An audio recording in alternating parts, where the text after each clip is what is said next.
Welcome to Redtastic. Story 1. My company usually gives a vacation discount for staff, and I, 30 female, applied for one since my vacation is due.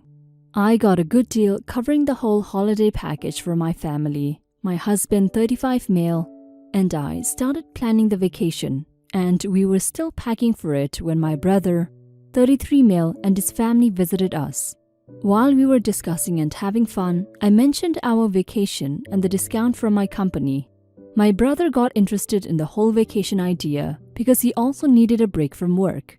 We decided it would be a joint vacation. My husband and I initially planned to use one of the double rooms because we have just one child, he's 4. But I got 2 double rooms as part of my company's discount. My brother has 2 kids ages 5 and 7, so we decided he would upgrade the second one to a triple room to accommodate both adults and children. The upgrade wasn't expensive, but because my discount covered most of the expenses, I asked my brother to pay for the upgrade. He agreed to pay and we finalized the planning and preparation. Everything went as planned until we arrived at our destination. My brother began grumbling about unplanned expenses, suggesting that I pay for everything because it was my vacation. I refused his suggestion because it wasn't our initial agreement, and he grew belligerent during the period of our stay, complaining about paying what he did not plan for. I made sure his attitude did not affect our vacation, although he was annoying and would bring up the payment issue whenever we were together. When it was time to pay, I reminded him of our agreement. He said nothing, so we both walked down to check out. At first, he ignored me when I asked him if he had paid. I asked him again since I was anxious to join the rest of the family. My brother began abusing me verbally when I asked the second time. He said I was unreasonable for expecting him to pay. He called me a selfish a-hole for making him pay for the suite since it is my vacation and he's my brother. He said the ideal thing was for me to pay for everything because we are family, and I got them in that position. Now, my brother has a good job and earns enough to be comfortable. The upgrade is a reasonable amount as I already paid for the major expense, not covered by the discount, so his anger seems misplaced to me. I tried to reason with him because he was creating a massive scene, but he would not even listen. He was raising his voice, calling me stingy, etc., and gesturing wildly. The ruckus he caused drew the attention of my husband. My brother paid my husband no attention. He kept cussing me, calling me an a-hole. It was so embarrassing.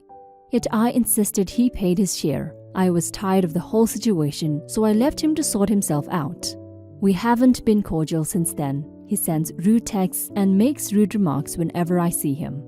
So I want to know, was I the a-hole for making him contribute to the vacation?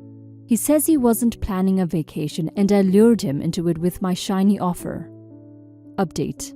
Hi everyone. Concerning my previous post, my brother and I are no longer on good terms due to what happened during the vacation. He is still bitter over it, so we avoid each other. The problem is that we usually celebrate Thanksgiving with the whole family, comprising our extended family. Due to my brother's toxic behavior, I'm dreading Thanksgiving dinner. I'm thinking of canceling and spending it with my husband and children. Should I? You're not the a-hole, OP. You're nowhere near the a-hole. Your brother is a big a-hole for everything. You didn't lure him into anything. He's an adult who can make his decisions. All you did was tell him about the offer you had. You didn't push anything on him. The fact that he made a huge scene about the whole thing in public and insulted you makes him a very big a-hole. You should not pay for his vacation. If he couldn't pay for it, then he should have stayed at home. If I were you, I would cut him out of my life. His toxicity and the fact that he's still bitter about it now proves that it would be the right decision to make. Story 2. I, 25 male, am in a tough situation with my younger sister, 23 female, who keeps using her pregnancy as an excuse to demand way too much from me. And me and my wife cannot stand it anymore. So it started in March when my sister announced her pregnancy. Things were looking great, but in mid-April, her husband, 27 male, lost his job at a local pharmacy and he was forced to get another job out of town. And unfortunately, he wasn't making a lot of money. He made money, but just not enough to support their house. In early May, my sister told me that her husband couldn't afford to pay off the rent for her house, and she asked me for a couple $1,000s for the rent. When I specified how much, she said $6,000. I was a little bit suspicious. I knew the house she rented wasn't cheap, but $6,000? And when I offered her $3,000 because I had my own daughter to take care of, she told me that the $3,000 was for her house, and the other $3,000 was for her baby. I felt sympathetic to her, so I chipped in. The next week, instead of paying her bills, I checked her Facebook for updates on the baby, and instead I saw a post talking about her $6,000 shopping spree at some store. I was understandably angry because that money was for the house and her child, not for some shopping spree. When I called her out on it on phone, she deleted the post and accused me of making up the story. And she told our parents that I was being cruel to her. My dad took my side, but my mom took hers. And as you can guess, that ended well. The next week, my mom demanded I contribute $2,000 to my sister because I'm well off and can always make another $1,000, which is complete BS. My job pays me well, but it isn't like I can make a few $1,000s every day like she claimed. When I refused, my mother told me my sister supported me when my wife was pregnant with my daughter, which was true for the most part, but the difference was I spent the money she donated on the baby, not on a shopping spree. The next day, my sister blocked me on Facebook and then called me one last time claiming she spent $2,000 on nursery supplies, and had I given her more money, she would have spent it on the baby. I started to feel guilty, and maybe I shouldn't have responded the way I did because I laughed at her, and that was a dick move on my part. But I feel she is partly wrong, not just because she spent money on herself other than her child, but she kept harassing my wife, telling her that she married a complete dick, and how I laughed at her when she was struggling. So am I partially the a-hole? Definitely not the a-hole, OP. If your sister misuses the money that you generously gave to her and violates your trust, that's on her. You gave her $6,000 already. That's no small sum. If she's really hurting for money, she wouldn't have done a $6,000 shopping spree. Don't let yourself get bullied into being her piggy bank. If she's got a kid on the way, she needs to figure out how to spend wisely and how to resist the temptation to blow all her money in a day.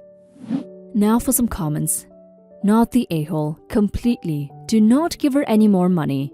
I could not imagine being so selfish and entitled to think that my siblings should support me. You've already given her $6,000. That's ludicrous. Don't feel bad. Easier said than done. I know, but you are so not the a-hole in this situation in the slightest. Not the a-hole. She's taking advantage of you. Simply put, she's using her pregnancy as a weapon to be a leech. Though what you should have done before calling her up was screenshotting her Facebook posts. That way you had evidence to confront her with, since she can't gaslight you when you have proof. Not the a-hole. Your sister is being very manipulative and you are being manipulated. Your sister harassing your wife, going on spending sprees with your money and blocking you on Facebook so you can't call her out on her spending. She's not struggling, she just wants to use you as an additional paycheck to fund her spending sprees. Story 3. I, 29 male, just proposed to my girlfriend, 27 female of 4 years. She doesn't really like jewelry as a whole and has said she doesn't like diamonds. I was really struggling to find a ring that I thought she would like enough to wear. My mother pulled me aside and offered me one. She had a beautiful sapphire ring that's been in my family for many years. And sapphire happens to be my fiancé's birthstone. I proposed with the ring and she loves it. She always commented on how pretty she thought the ring was, so I'm really happy she likes it so much. And I'm thrilled my mom approves of her so much she would offer a family ring. Not that it would have stopped me from proposing either way. My fiancé's grandma, however, has been up my ass ever since I proposed about how I must not love her. How dare I give her a used ring? She can't believe her granddaughter doesn't have a diamond. Here's where I'm most likely the a-hole. We had dinner with the family and she wouldn't let up. My fiancé said she loved the ring and didn't like diamonds. That still didn't stop her grandmother, and finally I said, "I'm sorry you feel that way. But you've made your disapproval clear. We don't need to keep beating the dead horse here." Now she's all sorts of offended and is demanding my fiancé call off the wedding. My fiancé's dad wants me to apologize to keep the peace with his mother, but my fiancé doesn't want me to because she doesn't think I did anything wrong. So would I be the a-hole if I didn't apologize to her grandmother? Now for some comments. Not the a-hole. Your fiancé is on your side here. Sounds like future father-in-law is just trying to keep the peace instead of calling his mom out for being rude. You are not marrying him or the grandmother, so their opinions aren't as important as your fiancé's. And asking the grandmother to drop the issue wasn't rude at all. Are you marrying your fiancé or her grandmother? Good Lord, not the a-hole. Your fiancé loves the ring, she loves the meaning behind it, and most importantly, she loves you. Why isn't the grandmother valuing her granddaughter's happiness? Like at all. If the dinner went down as you described, then you were civil and don't owe anyone an apology. Also, good on you for sticking by your fiancé. I think she's done quite well in picking a good guy to marry. Best wishes to you both. Not the a-hole. As long as you don't apologize to the grandmother, you need to stand firm here. Your fiancé supports how you handle it. And both of you try to be nicer about it, and she would not quit. And what you said wasn't even that rude to begin with. You just made it clear you and your fiancé were done discussing it with her. You need to stand with your fiancé on this, not give in to their ridiculous demands that you apologize to someone who was being an absolute a-hole to you too. You would be the a-hole if you go behind your fiancé's back and apologize to her grandmother and basically say that her treatment of you and your fiancé was actually acceptable.